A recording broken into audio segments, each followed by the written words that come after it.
The first time I saw Jordan, I didn't actually meet him. He was running underneath the bleachers at U of A old gym, playing with a basketball against the wall. And he is a very fidgety and fast-moving young guy. I knew his parents, but I had never formally met him. I remember trying to stop to say hi to him, and he couldn't even stop for 3 seconds to say, "Hey, how you doing? Nice to meet you." He just kept playing with that basketball. And I don't think it mattered what the object was, whether it was a ball of sock, whether it was first bag off at the airport for a loonie, whether it was playing quarters at a restaurant on a trip. Jordan 120% put himself fully into what he was engaged in. And I've always respected that about Jordan. I was fortunate enough to coach Jordan for 3 years while he attended a high school, Harry and Lee. And then I was able to sit in the stands up in the far corner and watch him break and shatter every Golden Bear record there is. He was a two-sport athlete, and I'm sure, if basketball hadn't gotten in the way, we could have talked him into doing even more.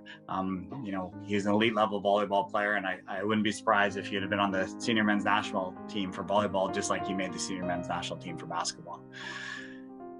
The characteristics that stand out to me most to Jordan is his commitment to the team. He'll adjust his role in the middle of a game. He'll adjust his role prior to a game. And he always maintains one role, that the team is first. You can see Jordan in the middle of the game give up an opportunity that could put him on the front page of the paper, but do the right thing because it's the right thing for the team. Jordan doesn't have me and him. He has team only. I will respect that forever. And I'm fortunate enough now to call Jordan a friend. And I know someday when I'm in an old folks home, he's going to pull up, put me in his car, and we're going to go watch a basketball game, and we're going to debate whether they're running motion or was that a set, and was man defense better versus zone defense, and he's going to approach every one of those conversations with passion. And that's what I appreciate about Jordan, is that no matter what he does, it's with passion and commitment. And because of that, Jordan's going to be very successful. There's nothing that's going to stop him from being one of the most successful coaches in Canada at the basketball level. I'm very proud that Jordan is being honored tonight because he is 100% deserving of this. Congratulations, Jordan. And everything kind of starts in high school. I came in as a very, very short, very scrawny grade 10. And I was lucky enough to have our high school basketball coach take a chance on me as a young guy. And from there, everything sort of just blossomed. And there was definitely some ups and downs, but the ability to persevere and to play organized sports at the highest level in our province was obviously something that helped me with my development, helped me get to where I was at the University of Alberta, and then to continue to play professional basketball. I think my high school experience definitely set the foundation for all of the attributes that I think I can credit to my rest of my success too.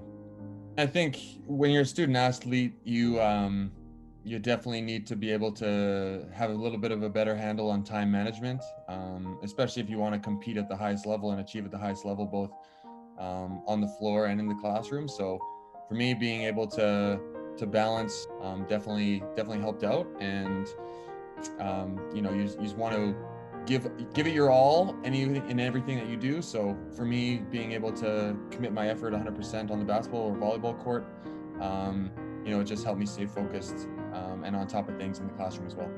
I think the biggest thing is what your teammates say about you. To me, I always tried to be the best teammate I could be, tried to lead by example, tried to show the rest of my, fellow athletes that, I was 100% invested in them. I trusted them, and I was willing to work as hard as I could to hopefully achieve success. So I think the biggest area that you can look to is what your teammates say about you and what your former teammates say about you. So I'm hoping that they all have good things to say based on, what I put forward and what I brought to the table every day.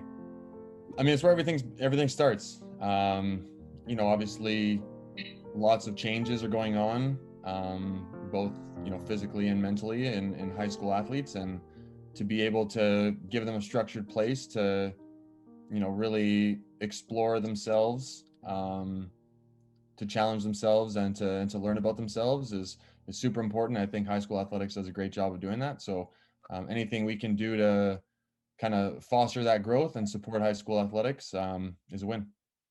Yeah, so I guess I'll just take the opportunity to thank a few people. I think first and foremost is my parents. They are the ones who got me involved in sport at a young age, who made sure that I stayed committed and took care of my academics first, because student athlete, student comes first. So I'd like to thank my parents, always being supportive, driving me to practices, driving me to games, giving me the pep talk at the dinner table, and making sure that I stayed positive and stayed committed to whatever I said I was going to do. So they're obviously the biggest role models in my life, and I just wanted to try to make them proud and to succeed at the high level. So I'd like to thank them. They helped me along the way. High school specifically, my basketball coach, George Hoyt at Harry Ainley, still a good friend of mine, even though I didn't necessarily appreciate him at the time. He was huge in shaping me as a man, and turning me into the player and person that I am today. So I have to thank him for everything that he did for me. Still trying to figure out ways to repay him for everything that he did, but a coaching legend in the Edmonton community and the basketball community, and I just hope I can make him proud every time I step on the floor, playing hard, being a good teammate. So those are the two big thank yous. Appreciate the nomination from the Metro office.